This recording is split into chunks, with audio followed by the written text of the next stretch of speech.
Tane kula wingi poso niku maca muslim. Kula biasane nak poso maca muslim kalian santri-santri kula. Kula mulai ngiyai bapak wafat 2005. Nganti sakniki dereng ngimami kalian santri pondok kula dereng. Entah kapan saya ngimami tapi kapan-kapan kula nggih rencana ngimami. Tapi kula nu nganti sakniki dereng ngimami. Ya dan ulama yang kayak saya itu banyak. Ya itu tidak janjian ya. Tahu-tahu keputusannya begitu, tidak janjian ya orang anut-anutan soalnya kepinginnya ngono. Nah itu sirinya gitu ya. Ulama itu harus menjaga sebagian konstitusi agama. Saya itu resah sekali. Ada kelompok Islam di Indonesia juga banyak. Yang imam itu harus kelompoknya dia. Kalau nggak diimami kelompoknya dia ada batal. Dia ada makmum sama sembarang Makanya imam masjid beberapa kali itu nemuin saya. Gus kula kok ngimami jenengan itu pun. Ngene lho. Sing fadilah dadi imam ya kaya nang hadis-hadis fadilah dadi imam ngene. Tapi fadilah makmum ya ngene. Lah nek fadilah ulama makmum Gus. Ya fadilah tawaduk malah. Jadi orang itu kelirunya kan gini ya. Ketika ada hadis fadilahnya imam, bahwa imam itu orang yang luar biasa. Karena imam masjid fadilah. Terus orang itu ingin jadi imam karena untuk fadilah gede. Yang kita lupa adalah Nabi muji tawaduk juga sedemikian kuat. Sehingga jangan-jangan seorang alim yang belum jadi makmum untuk fadilah apa? Tawaduk ini enggak dinilai. Dan itu akhirnya kayak sekarang yang kejadian itu. Banyak standar imam yang berlebihan. Wonge macane Quran kudu bener. Nazifat taubi, pakaiannya kudu bersih. Malahan fakir-fakir berlebihan. Mahbuban indah kaum yang dicintai. Wong khusyuk ning dinggon ora pati banyak penggemar, wong khusyuk iku kurang penampilan. Padahal imam masjid rata-rata khusyuk mbek wato. Wato nunuk-nunuk, kadang dituthuk dhewe diandani napa? Berlebihan. Sing roh najis. Pokoknya sarannya berlebihan. Itu nanti repot ketika kita ngadepi ada firqah yang berlebihan gitu terus gak gelem makmum mbek sembarang. Banyak itu kejadian terutama di kota-kota. Karuan masjid ono jamaah, dia jamaah sendiri karena meyakini yang jamaah ala begitu tidak. Saya termasuk ulama yang sampai sekarang menunjukkan ke umat bahwa sholat itu sesuai dawuh Nabi, shollu khalfa man qala la ilaha illallah. Kowe kudu gelem makmum mbek sapa wae sing nglafadzno napa? La ilaha. Sampeyan harus gentleman. Wong aku sing alim gelem makmum kowe ora alim ora gelem. Alasan iku opo? Biasa saja. Saya itu, ini cerita yang ngaji muslim saya. Rasulullah itu berkali-kali ingin bahwa yang imam itu tidak beliau. Ini ketika beliau sakit. Ini di hadis muslim. Beliau menyuruh muru Abu Bakar fal yusolli binnas. Abu Bakar kon ngimami. Ketika Abu Bakar sudah mulai ngimami, Rasulullah radidangan terus beliau yuhada bina rajulan teng waktu di papa Sayyidina Ali Sayyid Fadl. Padahal itu dulu sinten Sayyidina Ali di papa terus didudukkan gurunya Abu Bakar. Ya, terima hadis ketika Nabi mun. Ketika Abu Bakar persona Rasulullah rawuh, beliau ta'akhir mundur. Ketika ta'akhir Rasulullah memberi isyarat makanan. Kamu terus saja jadi imam. Tapi Abu Bakar tetap mundur. Berarti pernah ana salat tanpa napa? Imam. Pas Abu Bakar mundur karena Rasulullah sadari sholat tanpa supir. Nggih, jamaah tanpa napa? Supir kan bahaya tuh, tanpa supir kan wis kadung jamaah kok tanpa napa? Rasulullah maju, paham ya? Disebut kitabul istikhlaf. Tahu ana pergantian apa imam ning tengah-tengah napa? Salat. Mulane nek fikih terus dibagas nak jumlah salate imam luwih akeh, luwih sithik, makmum luwih akeh kon piye? Mergo gara-gara iku. Akhirnya setelah selesai sholat Rasulullah takut, ya Abu Bakrin, kenapa kamu tidak terus jadi imam saja? Ya saya tidak pantas, masa saya Ibnu Abi Quhafah, terima anak Ibnu Quhafah ngimami sinten Rasul. Tapi Rasulullah itu berkali-kali ingin Abu Bakar itu jadi imam. Mulanya suatu saat ini kalau cerita, alasan kenapa saya kadang tidak mau jadi makmum sampai sekarang jadi makmum. Kadang-kadang imami, tapi kadang-kadang banget.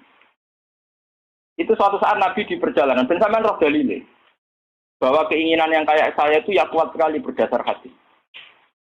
Sahabat itu hanya lucu tenan, sahabat itu kacau tenan. Ya kadang nggak kacau, sahabat itu rugen-rugen sebagian itu. Sahabat itu kan untuk dawuh kok Nabi, sholat paling afdal awal waktu, paham ya Pak? Sholat paling afdal apa awal? Walhasil pas sampai siap-siap sholat, Rasulullah itu kepengen teng kamar mandi, cara sani kepengen qadhi hajat. Karena Arab itu zaman itu nggak ada WC, nggak ada toilet kan lama.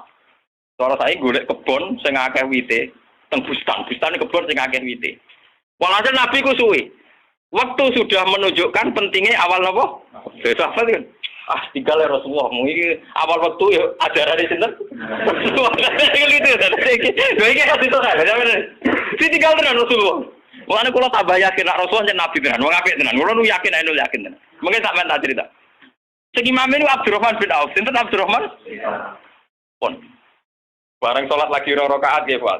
Niku Rasulullah rawuh. Sahabat yang guri-guri golongan Ruhin Mustafa kan ratri mau nak Rasulullah dimami. Oh dimami Abu Bakar itu ratri mau mulai dimami itu. Duti keploki. Terus dia yang ngerti Rasulullah terus dan. Barang terus nganti sholat selesai. Lalu itu apa reaksi Rasulullah? Kulo niku, mau saya sampean percaya kulo nu sing sinau kadang. Sampean sinau ora ngarep paham. Sampean kudu matur nuwun tenan mbek kulo. Kulo sing sinau. Dadi sing nerangno kulo. Kadang sugih kelar tu kita ora iso maca. Kadang melarat ya ora kelar tu ora iso maca. Malah dosane loro to. Mergo ora iso maca ora kelar. Nah kelar tuku kan kok ana wong alim kan ana sing diurumno le. Keliru meneh, nah ya ora gelem ngaji malah tau kudu salah malah. Marat ora gelem napa. Nah itu yang di luar dugaan sahabat. Sahabat kan lebih, waduh Rasulullah akhirnya rawuh mau ditinggal. Ini Rasulullah pidato pertama apa? Sungguh kalian tuh orang-orang baik. Anut ajaranku sholat awal. Kalau aku yakin Rasulullah yang nabi tenan. Lu cara kiai saya tersinggung. Kiai saya ning jedek, santri dia maju teko karep. Kurang ajar santriku gak pamit. Apa tenan Rasulullah? Jadi tenang kok. Terus kalau eling sunnahnya bapak saya gitu, bapak itu ya sering jadi makmum. Mulai rian bapak pas sepuh. Dulu bapak itu menangi, bapak mau ngimami masjid, kalau menangi ngimami pondok yang menangi. Sepuh-sepuh tidak pernah ngimami. Dia kan tenang. Nah jamaah duhur jam 12 5 menit. Nah aku terlambat 5 menit tinggal. Itu beberapa kali bapak jarak 3-5 menit ditinggal terus sampai santri ku biasa jadi imam. Itu bapak rian Jawa Tenggulo santri calon imam, ben latihan jadi imam. Nak ngimami kiai ini iso menang ngimami wong awam malah bae iso. Ternyata Rasulullah punya satu visi. Saya ini pasti meninggal kata Rasulullah. Kalau orang terbiasa sholatnya menggantung saya, nanti bahaya bagi kelangsungan Islam. Mereka juga harus dilatih sholat sendiri, jadi imam sendiri. Tapi Rasulullah itu gentleman yang beliau muji. Bagus. Terima kasih. Lah kowe ngerti nek Rasulullah ya ora orang mundur ke Abu Bakar ben tau ngimami Abdul Khalid. Ben aku tau ngimami orang terbaik di alam raya. Mulane termasuk fadile Abdurrahman bin Auf ning tarik-tarik dia satu-satunya sahabat sing tau ngimami Rasul. Jadi mulane dekne bariku termasuk sahabat papan atas. Mergo dekne tau ngimami manusia terbaik di alam raya. Jadi mungkin dirinya kayak kali-kali. Oh, jadi cerita hukum. Malah sampai tenaga mani wonten pujian walam yusallil Mustafa khalfa akad ilabna Aufin walahul fadlu abad. Sak urip-uripe Nabi ora tau kasil dadi makmum, kecuali ning gurine Abdurrahman bin Auf. Mergo Abu Bakar gak sida. Bolak-balik Nabi itu gak sida terus. Abdurrahman bin Auf dadak kasil nganti salam. Lucunya Rasulullah tersinggung, kagum tenan. Jadi orang-orang kan rasa jebule Nabi ning jeding sedelok gitu. Nyangkone kan lama karena dulu Arab ya begitu kan. Jebule baru 2 rakaat Nabi rawuh. Ya sudah ditinggal mawon. Itu juga sesuai perintah Nabi. Konjogo awal nopo. Jadi sampean ben ngerti. Jadi ilmu itu sebanyak ini. Kenapa kita tahu-tahu mensederhanakan masalah? Imam kudu Pak Kiai, imam enggak. Imam itu siapa saja sah. Sallu khalfa man qala la ilaha illallah. Kalau ikhlas imam Rukun meskipun Abdul Qullah misalnya cara derajat. Enggak apa-apa. Karena untuk jadi imam ngerplang-plang maca Fatihah ya wis. Tapi ojo ngawur nak maca surat. Kemonten cerita, kalau nu ingin cerita tentang Bojonegoro. Mazhab ulama itu kadang yo resik. Wong nak bar maca Fatihah kesunatane maca Quran senajan to saya. Niku masalah ngoten niku kula setuju Abdullah bin Mas'ud. Abdullah bin Mas'ud nganggep kados Yasin wal Qur'anil Hakim nembe ayat itu. Jadi wal Qur'anil Hakim nembe napa? Ayat. Mazhab Imam Asim dan dianut seluruh dunia Yasin pun ayat. Pun napa? saya. Akhirnya santri sing bedik-bedik nak traweh. Walau dolin yasin, akbar pegawai saya. Kenapa? Saya. Jadi itu efek dari mazhab yasin dianggap napa? Saya. Dan itu untuk kesunatan. Mereka napa? Saya. Itu repot mazhab namanya. Macam Quran-Quran yasin kan pun ayat 1. Jadi nek ning fikih kesunatan maca surat senajan to sak ayat itu wis mlebu. Kali sampean traweh oleh walad dolin bismillahirrahmanirrahim yasin Allahu akbar niku. Ya ora santri sing kurang ajar ngoten nggih pirang. Sing main kulhu ki napa? Ngen kula tren agar langgar ditakoki iki sing traweh suwi ngerbah iku wah kesuwen. Mbak Bae udah cerita kalau Gus, pulau ini pun sepuh, traweh ora payu, udah putih bah. Jadi ini tiang-tiang suwi Gus, karena pulau ini marakno pangeran pun sepuh mati, malah tiang-tiang Walton boron makmum. Pulau gampang bah, lah putih kesana bus warga umum tua, ampun global. Jalan ini bus warga buatan traweh toh bah, termasuk di bare hati. Wah, gak cocok. Pertama gue cerita cakap nom saiki Gus ya traweh khusuk ora gelem tumak ninae ranteng. Lagi lebat traweh jenengan wis ora payu malah mati gel. Wis ora swarga jek gak payu ning donya malah lara jenengan. Seneng den ana nasihati seneng. Wah nggih Gus cocok lagi. Dalane swarga mboten traweh tok, tapi ora napa? Ora gelem. Saiki slego ora tau ngrasani traweh nom-nom. Mergo wedi ra mlebu swarga. Wedi ra mlebu swarga. Ini kalau terang lagi. Jadi hadis ini hadis sahih. Jadi sama tak usah khawatir. Nak nate dosa genang tobat. Enggak ada vonis dari Rasulullah Shallallahu Alaihi Wasallam siapa yang melakukan dosa kemudian vonisnya menjadi kafir. Makanya kalau suwon sing ngaos kula, ampun geman. Oh nak dosa wajib tobat. Maksiat itu jorok, maksiat itu jelek sudah harus tobat ya gitu saja. Sampeyan jangan terus berlebihan menganggap kafir. Mergo nek nganggap kafir terusane elek, halal darah. Sampai tak didono. Tragedi di Irak, di Afghanistan itu tragedi ekstremis. Karena setiap orang mudah mengkafir. Sunni ngafir Rusia, Syiah ngafir nopo. Jadi tragedi takfir itu ekstrim. Kita tidak menganalisis secara politiknya ya dibikin kelompok tertentu. Nah ini yang masalah tradisi nopo takfir. Tradisi takfir itu dulu makan korban Sidina Ali Muawiyah. Di Irak, di Afghanistan makan perang bersaud. Takfir. Makanya ahli sunnah wal jamaah. Ya memang ahli sunnah juga punya resiko juga masalah aurat. Memang resikonya ahli sunnah. Ulama Islam Indonesia lewat India. Ulama India orang fanatik aurat. Jadi bar nikahan di masjid bariku yo tarian bareng. Enggak sih dijilbabi tapi udele ra dijil. Dan mulai dhisik ulama India yang menengah akhirnya niru ulama Indonesia.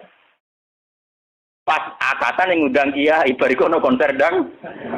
Aku lah bolak-balik diundang. Ya ngerti ana konser dan Gus puntene nek kae jenengan tapi mengke tetep wonten konser dan itu sing ngundang ya jujur. Ku tekem celek omongi ngono. Tiang-tiang nyuwun dangdutan wis repot. Ya tapi kejemunin aku ngizini. Ojo kok. Wae dak ngerti nggih padha ngertos wis nek niku haram. Lucu to nek Indonesia iku akad iku nak ra kiai ra marem. Orang mungkin sih kalau ngangkat kok sinden utawi dalang ya orang. Tapi kon ngilangi adat dalang, sinden ya ora gaul. Kurang gaul. Lah cara anu kiai ra gak napa? Gak gaul. Mulai dulu lama ahli sunnah begitu itu diam. Wali songo mbek maksiat ngoten iki diam. Entah saya juga gak tahu sirrinya. Ahli sunnah mulai dulu melihat gitu-gitu memang diam. Meskipun ngaku itu ataful iman. Memang mulai dulu tradisinya begitu. Ya saya tidak tahu nanti tanggung jawabnya ning Allah kayak apa ya kita tidak tahu. Apa yang benar FPI apa ahli sunnah ya sama FPI juga ahli sunnah karena Habib Rizik itu ya zuriya Rasul. Tapi kan kita adil, saya itu sering ditanya menurut jenengan Habib Rizik itu gimana? Habib Rizik itu zuriya Rasul, nahi mungkar itu pasti baik. Tapi saya juga bilang Pak Quraisyab ya orang alim juga zuriya Rasul dan cara pandang Pak Quraisyab ya kayak begitu. Kan nggak mungkin Pak Sinten Quraisy Sinten Pak Habib Rizik tak bandingno mazhab Ruhin kan tidak mungkin. Ono asape langit sampai bumi. Enggak, kita kan makanya saya itu ingin ya yang ngaji saya. Kalau Anda itu ittiba sama habaib, ya bandingannya habaib. Saya ini orang alim tapi masih belajar. Saya baca ideologi FPI, saya juga baca bukunya Pak Sihab. Saya bahkan baca karangannya Mbah Soleh Darat, karangannya Kalijogo. Meskipun saya juga baca karangannya Sunan Giri, Sunan Ampel. Jadi saya itu baca mulai ulama yang ekstremis sampai ulama yang munafik. Karena saya orang alim. Orang alim itu harus punya bekal banyak. Kita jangan satu arah. Kalau sampean mengidolakan Habib yang keras karena itu Habib, Bapak siap apa tidak? Habib. Beliau juga profesor doktor orang ahli tafsir. Tapi beliau tenang saja. Wawancara ning Metro TV. Sing wawancara ini kok bintang blotor lho. Wong sing wawancarai sinten? Ini guru Pak Profesor wong alim soleh diwawancari ini ke tenang. Cara bahasaku merem-merem. Lho nggih lho iki nyata gitu. Sing wawancari Pak Siap sinten? Ini ke bintang nomor ya. Udah biasa roh. Lho nak keluar roe mergo wong alim peneliti ra sampean nek mati kan beda. Ya padha-padha roh tapi bijine beda, paham? Yo beda to. Wong alim nak ngamati iku neliti. Nah wong awam nek tulisane tetep beda. Wah, padune jenengan ora tetep beda so ayo percaya. Ayo awes ning akhirat cocokan. Lho tes sebenarnya. Wong alim mulai kowe roh kitab iku wis lali mutolaah. Sampeyan iki eling. Padha-padha bergelok film. Pak Siap tuh biasa. Ya memang beliau gitu. Memang ya beliau punya sanad juga. Punya sanad juga cara ngadepi masyarakat begitu. Apalagi sanad itu didukung fakta. Kiai yang sabar berdakwah tanpa menfonis, toh nyatanya lebih bisa dandani ketimbang yang main fonis. Makanya kita punya khazanah dulu ada Gusme. Ya banyak. Makanya ini guyonan saya dulu zaman di Sarang itu begitu. Lonte itu wong ahli maksiat, maling yo ahli mak. Dalam tradisi ahli sunnah, kitab-kitab ojo kancanan wong nakal, mari katut. Nah, ini juga benar. Sing jenenge kancanan wong nakal tuh rawan katut nakal. Tapi kita juga punya satu mandat, satu metode. Barang mungkar dadekno apik. Awal iso dadekno apik kudu gelem kenal, gelem ngandani. Nah, kenal ra gelem piye carane? Ngandani. Jadi kita kan punya dua aturan. Sing sitok kon dandani berarti kudu gelem kenal. Sing sitok kudu ngeduwi ben ora terkontami. Ya saiki yo maca awam dhewe to gen ngilu. Gusti kula jenis dandani apa jenis katut lah. Ketara to. Ngilu. Barang misalnya lonte elek, oh anak iki sakit Gusti ngandani ini.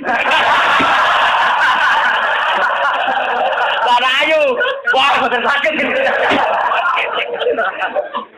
Podo masalah duwe iki ngoten. Aku iso ngeduwi pejabat. Dibeli contohnya RT BRW pancen dalam TPI cilik. Ngeduwi bupati mikir dene. Kulo nggih sering dikoncon, kulo lho Gus, ambek pejabat mboten nate kulo. Kulo teng petinggi mriki ra tau dolan Gus RT RT. Cangkemmu contoh kok petinggi. Lah anak bupati teko mbok tolak lagi tak lem. Dari nate. Contoh ngeduwi pejabat di contohnya RT napa? Wah, curang. Artinya ya paham gini. Jadi sudah begitu mulai dulu. Makanya kita selalu punya dua jenis kiai tadi. Mulai kiai yang anti begitu sampai kiai yang mau ngandani begitu. Ya sudah begitu. Mulai dulu orang-orang soleh ya begitu. Sampai delok teng kitab-kitab sufi. Biasa jenenge ulama top kancanan pendeta. Nanti tawaju pasut. Jadi ada Abu Yazid itu nate tenggene padang pasir ketemu pendeta. Pendeta resi soleh tenan. Ya Abu Yazid, sama ini terkenal wali. Apa Anda bisa membuktikan bahwa Anda lebih baik ketimbang saya? Jadi Abu Yazid, ya. Kamu minta apa Abu Yazid? Saya minta makanan yang enak. Ini pendeta ini dulu langsung ngonten wapel orang macam-macam. Karena saya juga orang dekat Allah. Barang Abu Yazid wahaya ini. Gak gelem deh. Enggak, saya enggak minta apa-apa. Loh, berarti kayak kalah aku udah ngolah sini badani ke orang, ya malah menang aku ya. Kenapa? Saya memilih yang dipilih dia. Maksudnya yang dipilih Allah. Jadi aku ya ranjalo, ya apa. Ini malah pendeta ini masuk Islam. Sungguh Abu Yazid, kamu tidak pernah memperdaya Tuhan. Gak ada. Akhtar malah akhtar. Saya memilih untuk tidak memilih. Karena Tuhan biar apa lumayurit, biar Tuhan tetap sebagai apa? Tuhan. Itu malah pendeta ini macam pendeta bener, malah masuk Islam kan. Hebat kamu Abu Yazid, mendudukkan Tuhan sebagai Tuhan. Jadi kamu tidak pernah ngatur-ngatur apa? Tuhan. Cara sing kesampean meriat. Waduh, kalah mati. Aku ya tenang saja. Itu ulama dulu itu biasa. Kancanan pendeta, kancanan macam-macam. Nah ini ngaji terus kula suwun. Lewat ini hadis sahih didhawuhna Rasulullah, nggih, lewat sanad sing mutasil ila Rasul. Pokoke jamaah mriki sing nate dosa nate salah. Sampeyan kudu yakin bahwa ini yang benar. Karena ini didhawuhna Rasulullah mewakili Allah Subhanahu wa taala. Apalagi redaksinya qala Allahu taala, berarti sing disebut hadis qudsi. Jadi gak ada mazhab kados Khawarij sing darani wong tau dosa gede berarti wis kafir. Dekne ngamale apik ora ditampa itu ndak ada. Ora ono. Iku akal-akale wong Khawarij. Nah, sing mewakili Islam nggih ngeten iki, Allah seneng banget. Nah ana kawulane napa to? Ngalang-alai senenge wong sing kewane sabekal ilang terus ketemu men. Malam iki Al-Fatihah.